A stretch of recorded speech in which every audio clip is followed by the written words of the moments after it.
Hello, I'm your host, Peter Komendowski, and welcome to Surviving Bad, where we explore stories of survival, hope, and inspiration. Today, we talk about music, media, and how children shape the world. Adults are talking about social media and mental health, while our children are building connections that shape their future. With or without our help, music and media can be part of the solution. Our guest, Steve Miller, and I share a desire to be part of the solution when it comes to the future of our children. And the world is changing way too fast to avoid the conversation about music, social media, and the positive connections that they can build. Steve, welcome to the show. Tell us a little bit about yourself. Thanks, Peter. Privileged to be here. Thanks for asking. Great introduction. You and I do have a passion for trying to understand where we fit in to the world of media, and that includes, for me, that means creative media. That could be art, that could be music, that could be a number of things. And so I have a real passion about how music impacts the landscape, especially around substance use. A lot of the research that I've done is based upon personal experience, some of it by learned scholars out there in the web universe. But what I've primarily learned is that one of the primary supports during our adolescent experience is music. It's a super peer, according to one of the researchers that I have kind of followed along with, and basically she indicates that there's parents and there's peers in our lives, but these super peers, that's musicians, celebrities, of if you will, have an intricate part in shaping our identity when we're younger. And I found that to be true in my life. I've talked to many people over the course of the last 10 or 15 years that have shared a same or similar story, that music was right there during their adolescent upbringing.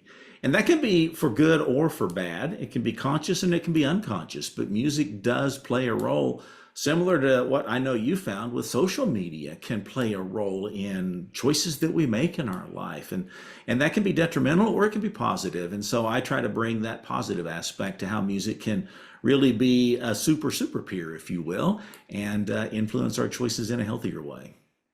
Yeah, I get that. When I saw you present, I started recognizing that the world that adults live in with music is radically different. Some similar principles, but different than where kids live with music. Music for us was a soundtrack, but music for the kids today is more of a lifestyle. It is, and I think that where that comes in, the researcher I indicated, her name's Elizabeth Tucker, and the work that she shows is that music has become one of those things where it's kind of a companion. I've read before that teens will spend 7.5 hours a day listening to music. And that's a tremendous input in our lives, whether we're conscious of it or not. And it begins to kind of become that companion that if we're having a down day, it kind of lifts us up. If we're feeling a little bit lost, it might provide some sense of direction. If we're having some kind of a conflict in our lives, it can serve as a way to rectify whatever that dissonance is. So music's really kind of a silent companion in our lives. Let me ask you a question. We see from the research that there's some kinds of music that can help with homework or help you focus and concentrate or help you run. I mean, it builds a tempo that you can follow. But there's a lot of music that's happening in children's lives today that's relatively unconscious. It's not used as a tool. It's just sort of ambient. They thirst for it and they put it out there. Is there a lesson in here that says, compared to the idea that multitasking is bad for you, that music can be complementary?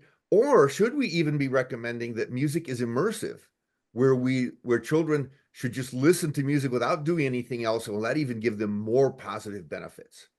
It's interesting that you say that because I don't know, the brain structure of an adolescent in the modern world, but I've been in classrooms in the last 3 to 5 years. And I notice how oftentimes teens are multitasking in the classroom, i.e. the teachers allow them to have access to their cell phones. And I couldn't learn in that environment. And I know that music for me would be a distraction. And I know that in some studies it will show that music can be a distraction, but depends on the type of music. Classical music or kind of that background ambient music can actually stimulate your brain while you're trying to focus on something. The distraction comes when you have more of an emotional connection to it. So you get into your favorite hip hop artist or your favorite country artist or whatever genre you're into, and you're more into the feeling that goes along with it. And that's, to me, that sets up the distraction, as opposed to something that's just playing in the background that kind of allows our brain to kind of detach from everything else and just focus in on what we're actually charged with completing. So what's your response been? And I mean, I know you've been doing these presentations on music, and the next time we're going to talk about some of the things you're building around your experiences. But I noticed that even kids in your audience really respond to this idea as if it's a novel or new idea, that they're finally putting a framework to music in their lives. Well, what's interesting is doesn't seem to matter what the age is, or it doesn't seem to matter the demographic that they come from. And I'll share a brief story. I presented recently for a conference it's a consumers conference, and the attendees there primarily have some sort of a disability. It could be a learning disability, could be a physical disability. And when I went in to play some music and talk about music, and there's, it's kind of upbeat, kind of energetic. And a number of the attendees were in wheelchairs, and I thought, oh wow, I'm kind of didn't expect this audience. And it didn't take very long for me to realize that this is an emotional experience, not as much a physical experience. You don't have to be able to get up and dance to be able to feel it, to be able to connect, and to be able to be moved by the music. And I think that that's the common denominator, whether you're a sophomore or junior in high school, or you're a senior in your years. I think everyone has this relationship with music and this common denominator where we feel some sort of a connection. I've been talking to groups recently about how music can cross kind of that generational boundary, and how it doesn't matter how old you are if you can find a connection with the music. If you can talk about the lyrics, if you can talk about why you appreciate it, why you connect with it, that kind of reduces those barriers. It's like very seldom do I find somebody that says, "Oh, I don't want to talk about music." So I think that's interesting that music is a great leveler when it comes to communication. All right, man. I want to hear more about this. We're going to take a short break. We come back. We're going to hear more about music, life, and maybe talk a little bit about mental health as well. See you all after the break. You don't want to miss this.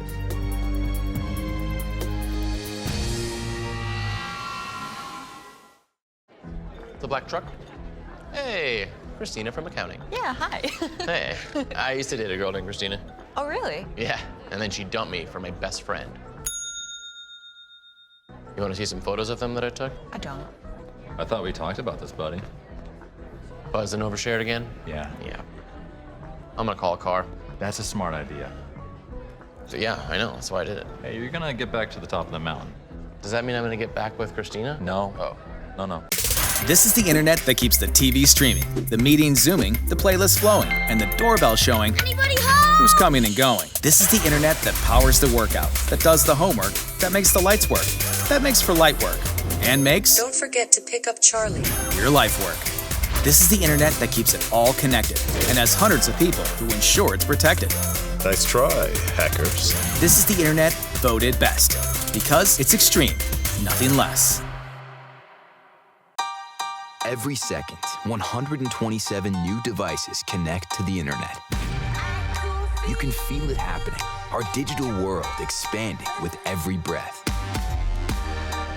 We're entering a whole new era of connectivity, and MediaCom will be ready to power it with one of the nation's first 10G platforms. We'll be bringing you more speed, more capacity, more security, and the power to do more than you ever dreamed possible.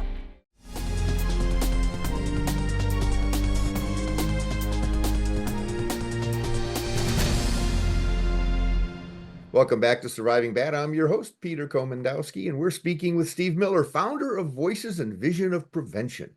He has a youth-centered passion for community-based prevention work and some interesting ideas on building connections with children.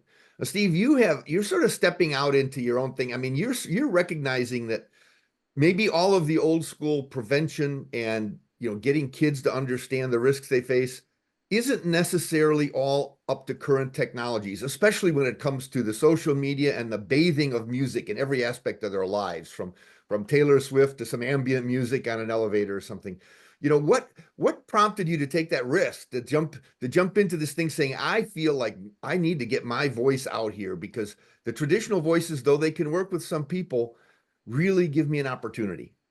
Well, part of that is my own personal lived experience. So I had a history of substance misuse in my life, and it was kind of by trial and error. It's really just a passion that I have for music and creativity, the arts, those kinds of things. And I began to look at how kind of the sideline of hobbies, if you will, or these special interests that I have, and then this professional hat that I wear, how do these two entities converge with one another? And the music is kind of what elevated first. Now, since then, I've gotten into podcasting, and I've looked at how, art influences our leadership capacity. So all of this is kind of just, organic in its development. But I think that you point to one thing, that one of the common denominators I think I see, not just in prevention, but a lot of times just in professional work, it's like we have this body of work that exists out here. It's researched, it's well established, and it's almost like everybody needs to kind of rise up and meet the occasion, so to speak. And I'm looking at this from the other aspect of, let's meet them where they're at and then bring them along for the journey. And I think by selecting the title, if you will, Voices and Vision of Prevention, it's really about creating a dialogue in our communities. I often tell people, wouldn't it be nice if we talked about the stigma associated with mental health and substance misuse, behavioral health issues, and we started to affect that stigma by making a language that everyone can understand. It's like having a kitchen table conversation and just being able to have people relate to it. You work in prevention, I work in prevention. We can talk for hours about it. You know what I'm talking about, I know what you're talking about. Then we invite in a third party and they say, hey, what are y'all talking about? And they look at us like, I have no idea what you're saying. Because it's a dialogue, or it's a conversation that we share, but somehow or another, my experience, prevention and talking about some of these mental health and behavioral health issues has not really been able to get out into the broader community. We don't have a dialogue for talking about it. For a parent to talk to their child, or a trusted adult to talk to some adolescent in their life, without there kind of like being this glassy-eyed vision of like, I have no idea what you're talking about, or the eye roll, or whatever that is. It's how do we engage people where they're at and kind of meld that communication with the science that's out there. That's really what I'm kind of interested in, is how do we meet one another where we're at, and then begin to have a conversation about a different direction that a person could take in their life. Music is such a huge sort of metaphorical experience. Because I remember a song by Savoy Brown where there was a line called, I sleep with the sun and I rise with the moon and I feel all right with my needle and spoon, And that was a definitively drug cultural song. But now I love the melody. I like the band. And so when I get up and then there's this, I sleep with the sun. And so now in the morning, I may feel that melody, but my brain is doing, I sleep with the moon and I rise with the sun. I feel okay playing with my grandkids. Yeah, I feel all right playing with my grandkids. But it's the other song. I just adapt the lyrics to go with the melody I like. I did this weird thing in my brain. And that's not the only one. There's John Prine songs like that are just funny experiences when you see yourself adapting to the positive spin of these experiences. Yeah. Well, that's one of the reasons I got very interested in this to begin with, is because I was a young person. I heard a specific song or a genre of music, and I was like, oh, I want to be that person. I want to live that lifestyle. I want to, to me, I thought it was the rock star life, that kind of thing. And then I got to researching some of this stuff and realized that there's a lot of things that go on unconsciously in the listener when they're listening to music. There are the lyrics, and you've illustrated one that ties right into substance misuse. Others that are out there about addiction, others that are about a number of things. What I've spent my time doing, similar to what you're saying, I don't often reframe the lyrics. I look for what is the intention of the song itself. I write about a lot of music. I'll sit and I'll listen to it, and then I'll just kind of find this space within to start asking myself, this is how the song may come across, but how do I really interpret it? And what is it, if anything, that is positive or has an uplifting experience to it? How can this be reframed for the listener? And I refer to it as like a two-way conversation. First, the music saying whatever it's recorded to say. It's coming across however it's intended for it to make us feel. But then I have to ask myself back, what is my relationship to this song? Because I can say, sure, it's about sex, drugs, and rock and roll. Or I can say, this is about some sort of a feeling or a place or a space where I'm connecting, I'll just say, with a higher presence of myself.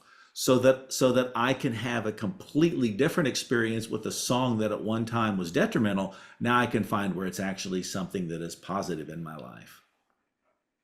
Stay tuned. We're going to take a short break. We come back. We're going to hear some more from Steve Miller. Stay tuned because you don't want to miss this.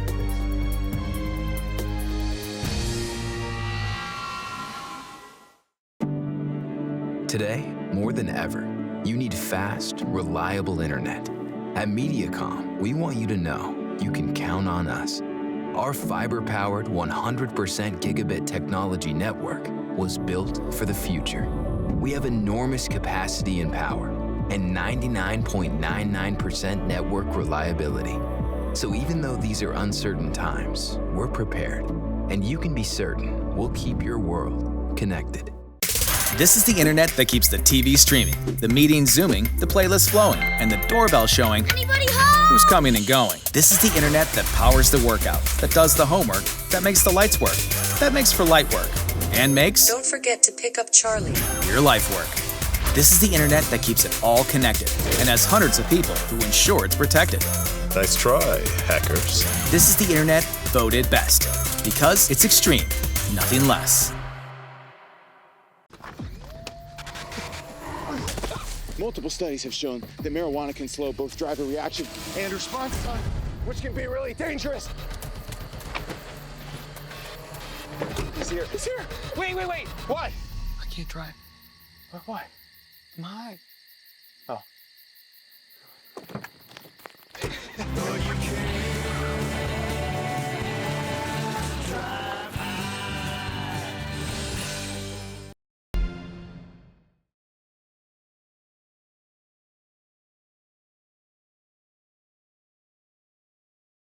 Welcome back to Surviving Bad. We're with Steve Miller talking about ideas that put context into the lifestyles of today's youth and adults.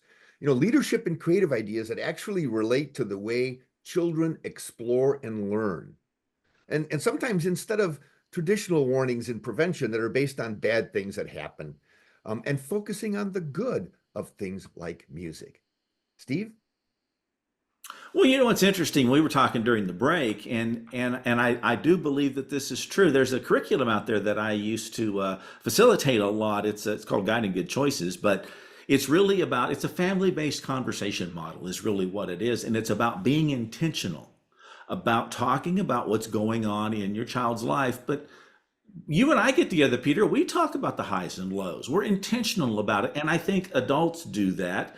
And then adolescents do that in their own way. But how often do the adults and the children get together and in an environment just have a conversation about what's going on in their lives, what's going on in their love life, if they're that age, what's going on in their popular culture with music or TikTok reels that they follow, whatever that looks like, and removing that shame element or the guilt that sometimes comes either covertly or overtly from a parent because they're naturally concerned about their child. And how do you remove that stigma about it? And just talk about where you're at, what you're going through, and can I just be there to hear it, just to be a part of your experience and bring some validity to it. That's not to say that I can't be a trusted adult or a parent that's concerned or wants to, look out for the best interest of a younger person. It just means it opens the door for further exploration when we don't put the brakes on it. You can't do that. You can't go there. You can't listen to this. You can't behave that way. Every teen I've ever known is going to test the boundaries, right? Let's open the door and have that conversation about the influences in our lives and why we're feeling influenced by them.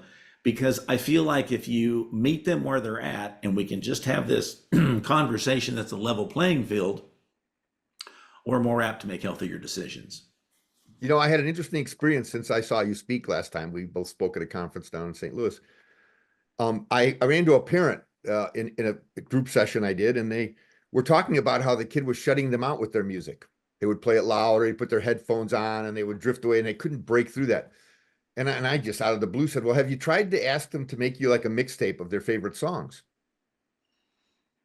And well, I kept up with that parent, and they did. And they said, you know, it was tough. At first, they didn't want to do it. And I kept asking them every day. And then they gave me a mixtape. And he goes, you know, sitting and listening to like an hour's worth of songs that your kid likes, I wasn't going to make them listen to my favorite songs because I know it wouldn't work. So, but it was enlightening because I had no idea of their worldview and how some of these things might influence it. I wasn't going to condemn them. I wasn't going to tell them not to listen to something, but it opened the parents' eyes.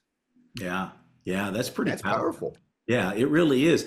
And I think that that's the great equalizer that music plays in our worlds because it's so personal. I mean, the songs that you might sing as the grandparent to your grandchildren, they might roll their eyes, but at the same time, if you continue that dialogue, they're going to catch on that this was important to you or is important to you, just like you might catch on that this is important to them. And you begin to understand that this is a personal experience we're having between the ears, if you will. And you know, the example that you gave about the parent that couldn't reach their child because the music was too loud. Well, to me, the first thing I thought is that's what the child's trying to use to get their attention. They just don't know how to go about getting the attention. So they're using something that's a part of their world. And that's the beauty of it. It's just like if you look at the Search Institute's 40 developmental assets, or you look at things like teachable moments, and you start to realize that everything's kind of put out in front of us, and we're doing the best we can to communicate wherever it is that we're at. Then we can begin to break down some barriers and be able to have these conversations in a healthy manner and make choices that not only may change our behavior, but also can improve our mental health. Great point. We're going to take a short break. And when we come back, Steve, I'd like you to share some final comments, insights, and inspiration for our guests. See you all after the break. You don't want to miss this.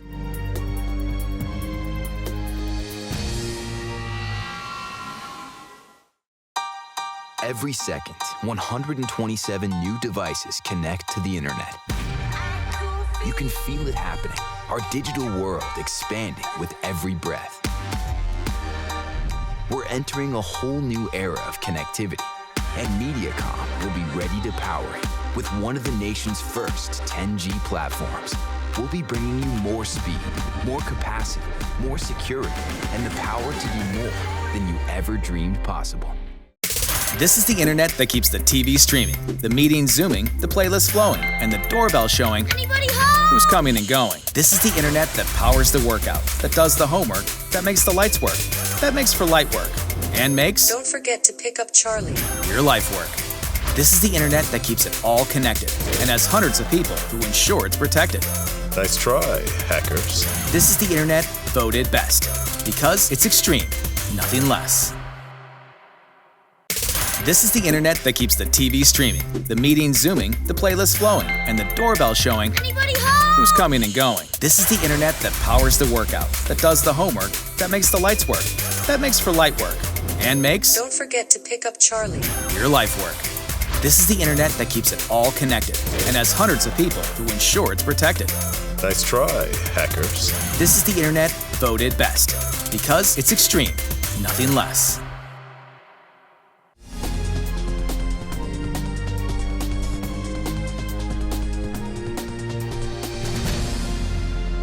Welcome back. Today on Surviving Bad, we explored music, media, and how children shape the world with Steve Miller. Let's see what insights and inspiration he has to share. Steve?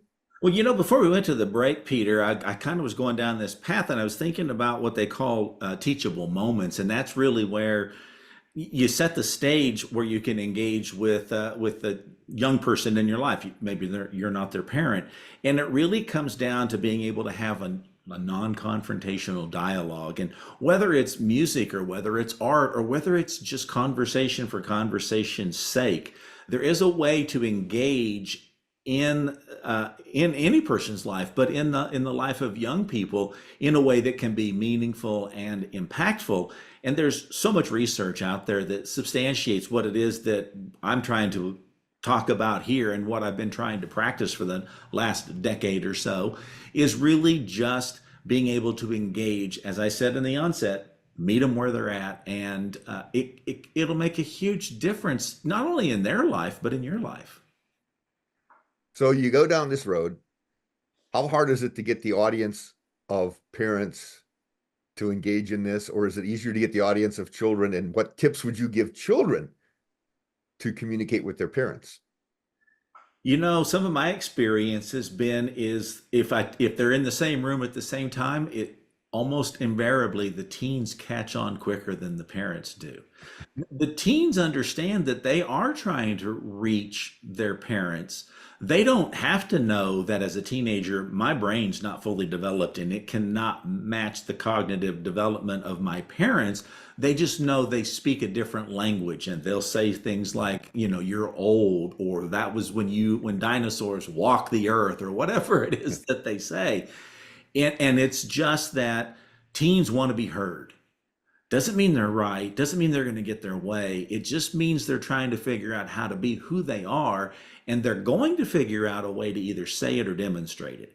I think the onus of the responsibility comes back to us as the older person in the conversation to hear that, and then to help try to reframe what their experience is, not by telling them what to do or how to do it, but helping them to unpack why they feel about a certain thing the way that they do, and then have a conversation around that. It's almost like in the traditional world, it's the adult talking down to the child. And in this instance, it's almost like reversing it and saying, I need your help to guide me through this process. Well, thank you so much, Steve. This has been a great thing. And, you know, we're going to show your website and the credits. People can get in touch with you and ask you questions. And I look forward to seeing you speak the next opportunity that I get. And thank you all for joining us today and watching. Keep your eye on MediaCom MC22 for our next episode of Surviving Bad, where we explore stories of survival, hope, and inspiration. On MediaCom MC22, your local programming leader.